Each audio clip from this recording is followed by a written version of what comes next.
So what do fruit flies and cloistered nuns have in common? One would think not very much, except in this case they were both subjects of a study. The study was all about the relationship between health and drinking wine. This is a topic in which I've had a long-standing interest because, of course, the chemistry of wine is fascinating. And I've been following the health connection since way before 1991, when the French Paradox episode on 60 Minutes sent people scurrying to the liquor store. There have been all kinds of studies, and I have a huge file on this because it's a topic that I'm really interested in. And I can tell you that after reading dozens and dozens of studies over the years, I still can't come to a conclusion about whether or not a glass or two of wine a day is detrimental or beneficial. Oh, there are studies galore, and you can pick and choose among them to back up whichever side of the argument you want to forward. But the studies always end with a but. And so it is in this case too. Now, it is an interesting study.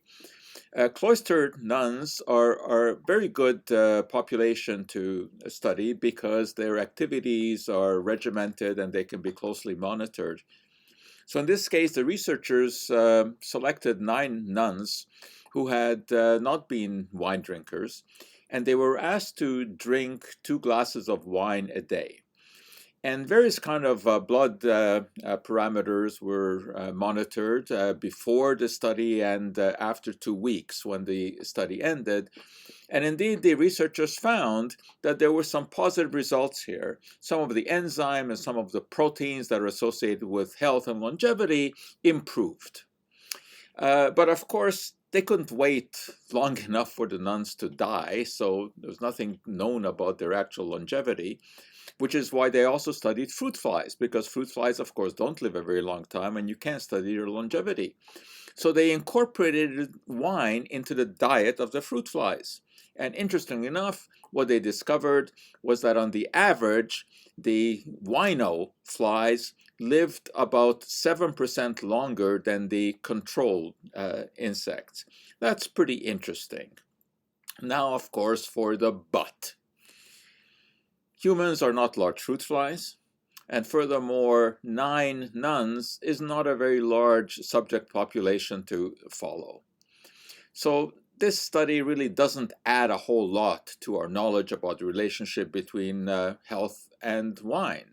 And I guess we could say that if you are going to raise fruit flies and you want them to live a long time, well, you could think about sloshing a little wine into their diet.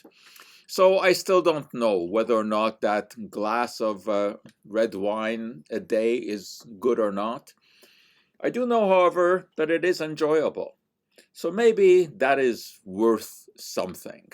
So anyway, today, instead of a usual cup of joe, let's lift a glass of wine to those cloistered nuns and those fruit flies who give us just a tiny bit of information about wine, suggesting that perhaps drinking that glass of wine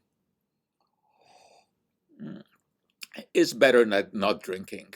Anyway, it does taste good.